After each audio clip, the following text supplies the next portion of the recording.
We're not putting fan art on this one because of the nature of what has happened. But there is an article floating around about a non-binary person who has tragically lost their life. Nex Benedict was a 16-year-old non-binary youth living in Oklahoma. They endured a reportedly vicious beating in a high school bathroom, and then they died the next day in the hospital. They were a sophomore. So, I'm just going to say this right now. The world is not a normal place when kids in your school will beat you to death. And they will do that for your identity more often now than before. And it is insane. It is insane. And yes, there is some evidence to show that the Libs of TikTok lady had a decent bit to do with this. In that she put a lens on that school or that area, and that increased, as it always does, it increases the amount of hatred that gets thrown in that area at people. It's the, won't somebody please do something about all of these NBs? And then, of course, when some NBs start dying, what the fuck happens? But unfortunately, this is not the entirety of the story I need to talk about today. I made a mistake of scrolling through Twitter, which is not a good idea to do, generally speaking. But of course, I found Erin Reed talking about this, because of course she was talking about this, because Erin is a wonderful human being who does a ton of content where the entire purpose is to bring awareness to the ways in which trans people are being affected in the media, in news, in mostly legislation that is happening right now. She is one of the most thorough and succinct trans rights advocators and informers. And if you are not following her on Twitter, then you really, really should. I would absolutely love a chance to talk to her on my channel, because this is a thing that I care greatly about. Now, Aaron says, Nex, a non-binary teenager, was reportedly beaten to death in a high school bathroom last week. This is horrifying and comes as lawmakers are increasingly spreading fear over trans people in bathrooms. Now,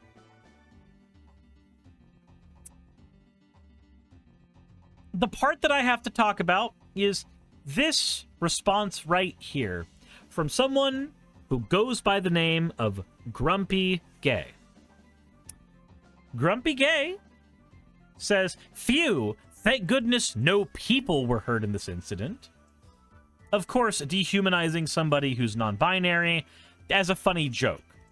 Ha ha, let's all laugh at the dead kid.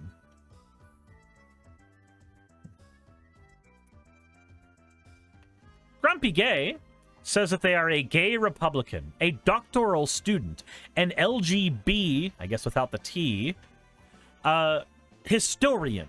Children are not gay or trans. Okay, so he's just an idiot, because I knew plenty of people when I was growing up who were gay.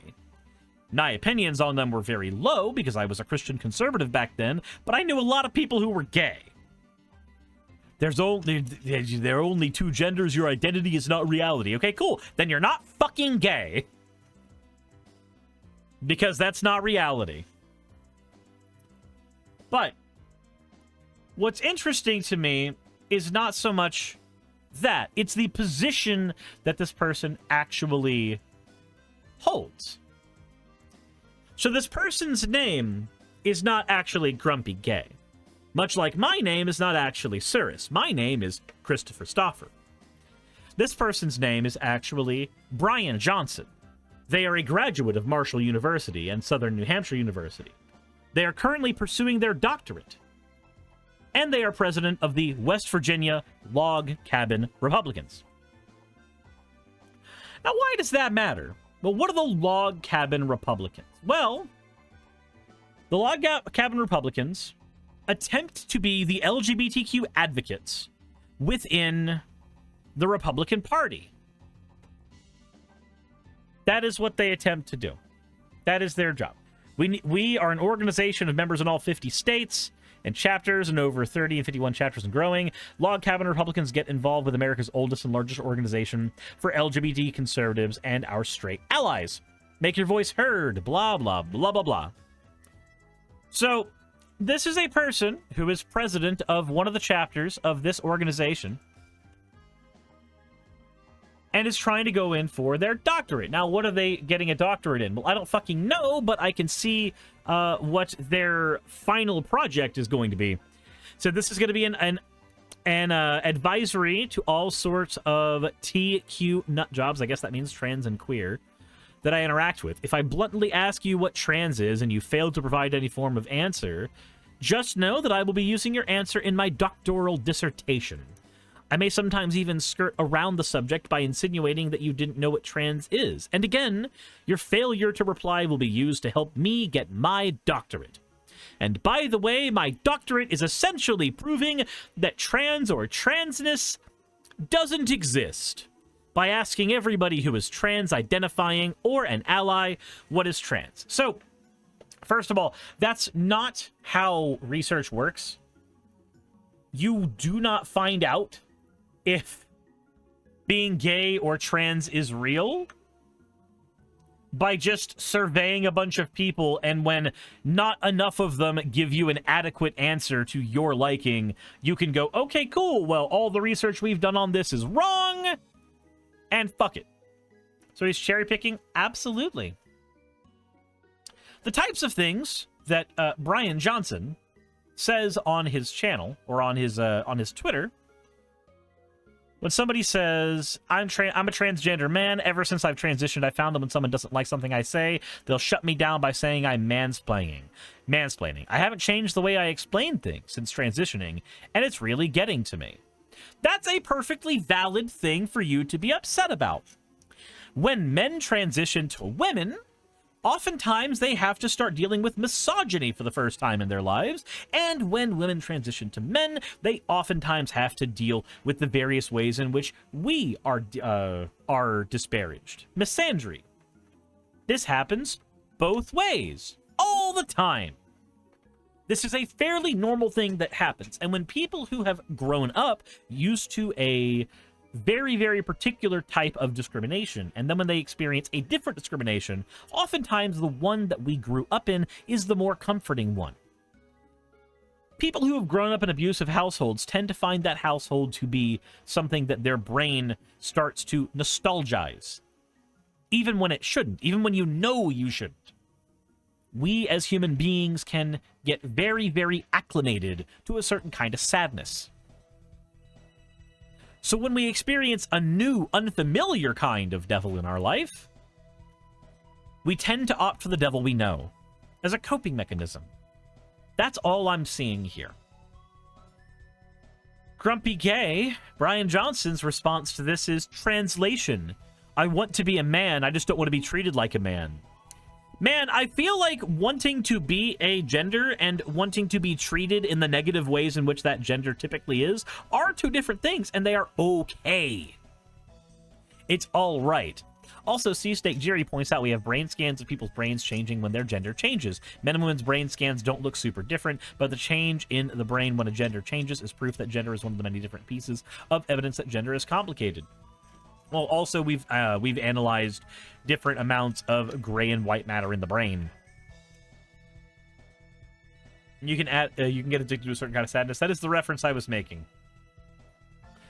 So, what I want to talk about is the fact that there are, in fact, people in this world, like Brian, who are, and I will make no bars about it here, actual monsters. These are actual monsters in society. And I'm willing to use that terminology because he started by dehumanizing somebody who died.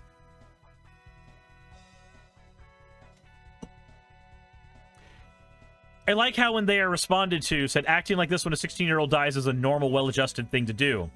And Grumpy Gay's response is, yeah, throwing a fit and temper tantrum when you know that nothing you ever say and nothing you ever do will make you a male, will make a male into a female, nor will it ever make a female into a male, is a totally well-adjusted thing to do. I guess we're all psychos here.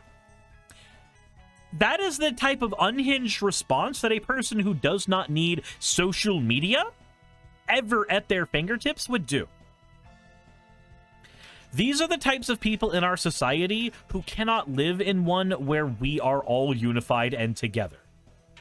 They desperately need division. They desperately need strife. They cannot live in a world where their fellow human being just happens to live and breathe and be happy. I am willing to say that there are probably some people who identify as trans who are not trans. Who say they are, but are lying to either themselves or others. I am not willing to say that I am the type of person that can make that judgment call for every person in the entire world. Grumpy Gay would be the type of person to go, well, if one person can do that, then they must all be doing that. Just as there are people who will convince themselves that they are straight for a good portion of their lives and then find out later that they're gay, or convince themselves that they're gay and find out later that they are bi. But the evidence of those people existing is not evidence that you should be treating those people in any way, shape, or form. You're not in their brain. You will never be in their brain. You don't know what their identity actually is. You don't know how they feel when they look in the mirror. You don't know any of that. And on top of all of that, grumpy gay guy Brian Johnson, working on his doctorate in being a piece of shit. On top of all of that, kindness is the easiest thing in the world to give someone. It takes no effort. It takes zero effort to be nice to somebody. You have to go out of your way to make fun of a corpse. You have to go out of your way to do that. You have to try to continue hating. The easiest thing in the world is to ignore something. Not quite as easy, but still very easy, is to be kind to someone. The hardest thing you can do is go out of your way to make their life miserable. Or make the people around them's life miserable.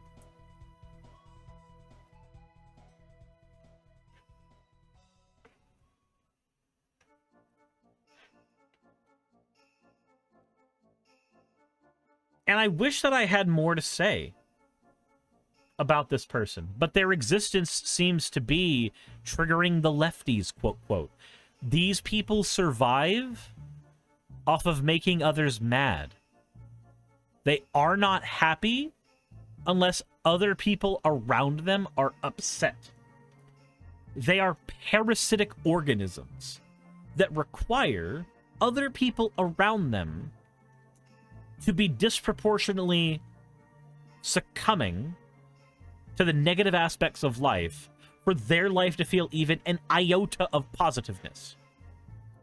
Red Joker in my chat says their existence is solely fueled by hatred. They lack no compassion or love.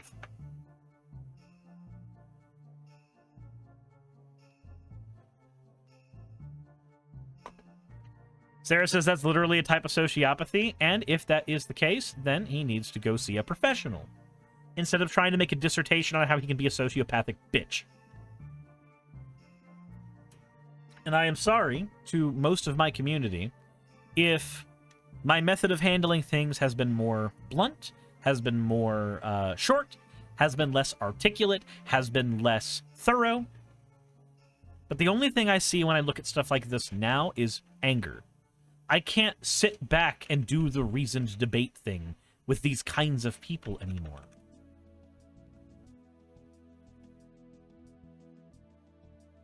Because all I can think of is the harm that they are doing in the world.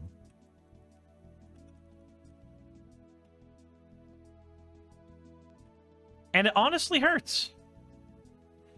Because again, it would be so easy for people like this to be a shining beacon in a community. But instead, they spend their times being a flagrant asshole. Rand says, who would make fun of a killed teenager? Brian would. I'm When I was growing up, and I had a bunch of friends who frequented 4chan, and I did too. I spent time on B. There was a saying a lot of them had. And that was that the biggest problem with the internet is that it can't punch you in the face. You can say whatever you want on the internet, and there is no threat at any point of somebody retaliating to you, and that is one of the biggest problems of the internet. And you know what? I'm beginning to agree. I'm beginning to agree with that. I really wish we could go back to a time where people were a little less ready to say dumb shit like this out into the aether. But the internet has, unfortunately, enabled all of the worst actors in society, and like with the Quartering and the Hodge twins, we find that those worst actors also tend to make a lot of money being the worst actors in society.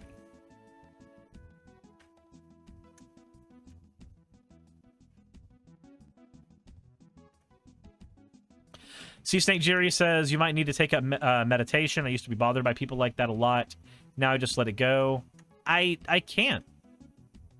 I can't. The thing is that this kind of stuff is getting closer and closer to my home. I live in Georgia. I don't get to ignore it. Marjorie Taylor Greene is my representative. My girlfriend, one of the most wonderful people who has ever graced themselves in my life, is trans.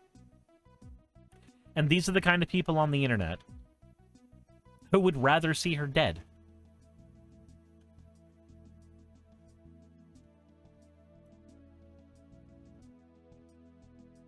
I can't just let that go. And it is taking more and more out of my mental faculties to embrace the existence of those types of people on the internet as a form of my income.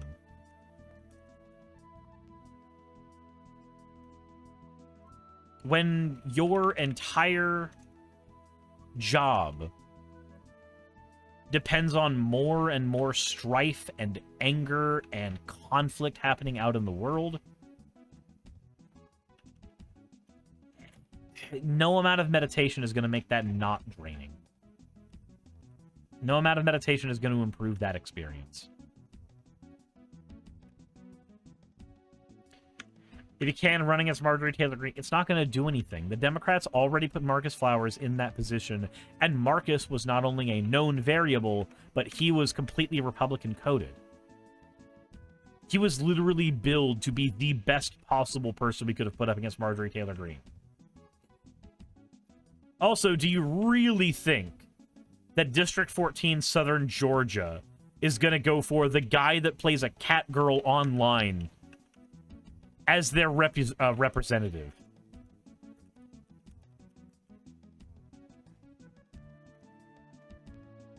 When I go onto my Magic the Gathering channel, as happy as the channel makes me, I do find a disproportionate amount of people in that channel who comment on my avatar more than anything else. That's what the average person who is not in the niche pit places of the internet operate as. Nobody's gonna go for that kind of person in Congress. And I don't think I'd be able to do that job very well in the first place.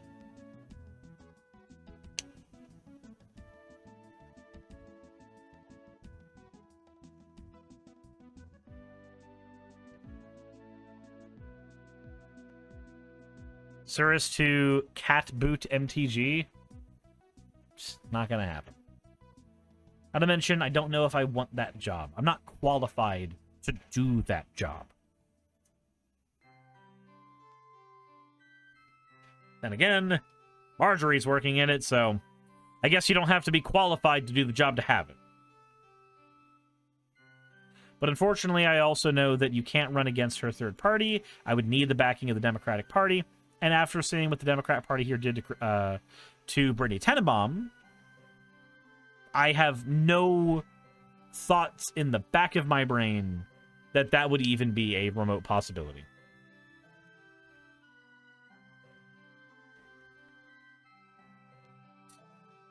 But that's enough of that whole scenario. I'm done. I'm done. Insert end video tagline here. Hey, I just quickly want to give a thank you to all of my wonderful patrons who keep this show running. YouTube and Twitch are a pretty bumpy ride at the best of times, and the stability a Patreon provides me is worth more than I can say here. I'd also like to thank each and every one of my $20 and up patrons here, and they would be Red Joker, Britzkrieg, Cameron, Dren, Jemshin, Smiling DM, Poundini, Mabbity Babbity, Naomi, Isaac, Nixie-chan, the Oberon team, Agamotto, Jordan, Ravi, Giuni, Kiratorian, Prisma, all of you, I'm not saying that part, and Starlight. And finally, thank you to everyone else that helps keep this channel alive. While you're here, why not check out another video? And thank you for watching.